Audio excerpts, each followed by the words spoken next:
Good morning friends. Frost as a poet. तो आज हम रॉबर्ट फ्रॉस्ट को पढ़ेंगे। क्यों उनको इतना लोग सम्मान देते हैं, why people give him so much of respect. क्या रीज़न है, क्या ऐसा कारण है, क्या ये रीज़न है कि रॉबर्ट ली फ्रॉस्ट को इतना ज़्यादा पढ़ा जाता है। आज के डेट में भी रॉबर्ट फ्रॉस्ट को इतना पढ़ा जाता है, शायद ही किसी को उतना पढ़ा जाता होगा। तो चलिए हम लोग स्टार्ट करते हैं। 1874 से इनकी ज़िंदगी स्टार्ट हुई और 1963 तक वे पोइट्री में अपने आप को साबित करते रहे हैं। एक से एक उन्होंने पोएम्स लिखा है। ठीक है, तो इनके बारे में थोड़ा हम लोग डिटेल में पढ़ेंगे। रॉबर्ट ली फ्रॉस्ट, यस, इनका पूरा नाम था, बहुत कम लोगों को पता रहता है। रॉबर्ट ली फ्रॉस्ट, पूरा नाम इनका रॉबर्ट ली फ्रॉस्ट था। ली अक्सर लोग छोड़ देते हैं, शॉर्टकट का ज़माना है, कॉन्ट्रैक्शन का ज़माना, लोग शॉर्टकट में चलते हैं। बट एज ए स्टूडेंट हमें पता होना चाहिए Robert Lee Frost, he was an American poet who is widely regarded as one of the greatest and most popular poets of the 20th century. He was born in San Francisco, California. तो इनका जो जन्म हुआ था, ये California में जन्म इनका हुआ था। और ये 20th सेंचुरी के फ्रेंड्स, 20th सेंचुरी के ये जाने माने पोएट माने जाते हैं। 20th सेंचुरी के, you can understand 20th century. Okay, now the reason is why people read him. क्यों लोग इन्हें इतना पढ़ते हैं, he is known for his accessible language, vivid imagery, and deep explorations of human nature, rural life, and the complexities of existence. Frost's work often portrays the struggles and choices individuals face. Frost's work often portrays the struggles and choices individuals face, presenting universal themes through the lens of everyday experiences. क्या कहता है कि ये जो हमारे जो poet हैं Robert Frost, ये जाने जाते हैं इनकी एक्सेसिबल लैंग्वेज के लिए। इनकी जो भाषा थी, जो पोइट्री में, जो ये पोएम्स में जो लैंग्वेज यूज़ करते थे, वो लोगों तक बहुत ही आसानी से पहुंचता था। विविड इमेजरी का यूज़ करते थे। और इनका जो एक्सप्लोरेशन था ह्यूमन नेचर को बहुत अच्छे से अपने पोइट्री के थ्रू वो दिखाते थे, अपने पोएम्स के थ्रू एक्सप्लोर करते थे। Rural life. और इनकी जो कविताएं होती थी, इनके जो पोएम्स होते थे, उसमें ज़्यादातर आपको क्या मिलता था, तो आपको देखने को मिलता था कि किस तरीके से एक गाँव में रहने वाले लोग या रूरल एरियाज़ में जो है छोटे मोटे काम करने वाले, कॉमन लाइफ भी आपको लोगों की जो कॉमन लाइफ, जो हम लोग कॉमन ज़िंदगी जी रहे हैं, कॉमन लाइफ जी रहे हैं, हमारे ज़िंदगी में क्या स्ट्रगल है, ये रिच लोगों को कम दिखाया करते थे। He is not concerned with the rich people's life. ठीक है, तो अमीर लोगों की ज़िंदगी से इनका कम वास्ता था, ज़्यादातर ये रूरल लाइफ को ही शो करते थे। ओके, एंड इनका जो वर्क था वो first work often portrays the struggles and choices individuals face.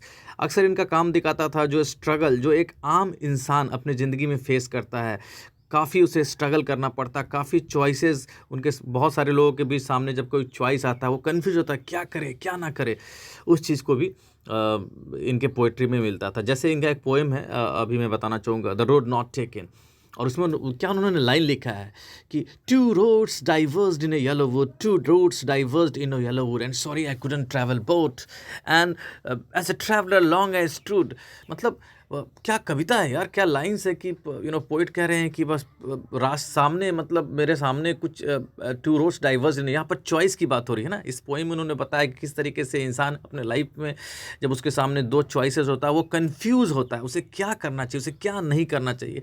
And this happens in our life that we are always surrounded by some choices, we are very much confused what to do, what not to do, where to go, where not to go. तो बहुत सारे confusion life में रहते हैं। तो इनकी poetry में, इनके पोइम्स में सारी चीज़ें आपको मिलेगी। आगे चलते हैं हम लोग। His writing frequently depicted the beauty of nature, the changing seasons and the relationship between humans and their environment. हालांकि इनके पोइम्स में अक्सर नेचर को काफ़ी खूबसूरती से दिखाया गया है, बट कभी भी रॉबर्ट फ्रॉस्ट ने अपने आप को एक नेचर पोएट नहीं माना। आगे हम लोग चलते हैं। One of the first notable characteristics as the poet was his use of colloquial language and simple conversational style. His poems often had a conversational tone with rhythmic patterns and subtle rhymes that added musicality to his verses. तो कहने का मतलब है कि उनका जो poems हुआ करता था ना, वो अक्सर कन्वर्सेशनल टोन में हुआ करता था। ऐसा लगता था कि बात कर रहा है। पोएम आप जब इनकी बहुत सारी पोएम पढ़ेंगे तो आपको लगा जैसे कि पोएम बात कर रहा है, the poem itself talking, right. तो ये आपको मिलता था देखने के लिए। Many of Frost poem explore themes of isolation, choices and tension between tradition and individuality. He frequently delved into the conflicts between duty and desire, or between uh, societal expectations and personal aspirations. Frost poetry is known for its layer of meaning and ambiguity, inviting readers to engage with the complexities of life and to interpret his works in various ways. तो जो हमारे जो Frost साहब हैं, इनके poems बहुत सारे themes को, जैसे आइसोलेशन का थीम, चॉइसेस का थीम, ये अक्सर हम इनके पोएम्स में पाते हैं। किस तरीके से लोगों की ज़िंदगी में कितना दर्द है, कितना आइसोलेशन है, कि लोग अकेलापन महसूस कर रहे हैं। लोगों के जीवन में बहुत सारे चॉइसेस सामने आते हैं और वो कंफ्यूज रहते हैं, क्या करें ना करें, टेंशन हो रहते हैं। सारी चीज़ें आपको पोएट्स के कविताओं में मिलेगी, इनके फ्रॉस्ट के जो जितने भी पोएम्स उनमें। Some of Frost most poems include the road not taken. The road not taken तो देखा जाए तो जैसे ये पोएम शायद ही कोई बंदा होगा जिसने नहीं पढ़ा होगा। जो भी लिटरेचर का लवर है, I am a die hard fan of literature, especially Robert Frost का मैं बहुत बड़ा दीवाना हूँ, ठीक है, इनकी पोएम्स का। और द रोड नॉट टेकन मेरा फेवरेट पोएम है दोस्तों। रोड नॉट टेकन शायद ही किसी इंसान ने नहीं पढ़ा होगा। जो भी लिटरेचर पढ़ा है, जिसे भी लिटरेचर में थोड़ा बहुत भी इंटरेस्ट है, तो वो the road not taken he must have read. ये रिफ्लेक्ट करता है चॉइसेस को and uncertainty of life paths. किस तरीके से इस लाइफ में इंसान कभी भी आगे जाके गच्चा खा जाता है। कोई इंसान सोचता है कि मैं डॉक्टर बनूंगा, कुछ दूर तक वो डॉक्टर के रास्ते पे चलता भी और सडनली उसे रियलाइज़ होता है कि नहीं यार, मुझे तो एक्टर बनना चाहिए था, ठीक है। तो कैसे उसके जीवन में एक पूरी तरीके से भूचाल आ जाता है, वो इस पोएम से हमें एक सीखने को मिलता है। The road not taken, the road not taken हमें बताता है, it gives us a simple message that whenever you take a choice, be sure that that choice is going to be the best choice. Otherwise once you take a choice and you go head in your life, then there is no other way to then get back to the same place. बहुत समय आगे निकल जाता है, आप फिर दोबारा लौट के उस जगह से फिर से शुरुआत नहीं कर सकते हैं। Stopping by the woods on a snowing evening, ये भी एक ज़बरदस्त का वर्क है, एक ज़बरदस्त पोएम है रॉबर्ट फ्रॉस्ट के थ्रू। क्या उसमें एक लाइन है, कहा जाता है कि जवाहरलाल नेहरू जब मरे थे तो शायद यही लाइन जो था, ये बुक सामने था, रॉबर्ट फ्रॉस्ट का जो कविता थी, और ये लाइन शायद उस समय वहाँ पर सामने रखा हुआ था। जो लाइन शायद पढ़ते वक्त, या उस समय ऐसा कहा जाता है कि शायद जवाहरलाल नेहरू उस समय इसी लाइन्स को पढ़ रहे थे जब उनका देहांत हुआ था। तो जो हमारे प्राइम मिनिस्टर जवाहरलाल नेहरू थे उस समय, और क्या था वो लाइन, आपको मैं बताना चाहूँगा, थोड़ा मुझे याद नहीं आ रहा है। Woods are lovely, dark and deep, but I have many promises to keep. Woods are lovely, dark and deep, but I have many promises to keep.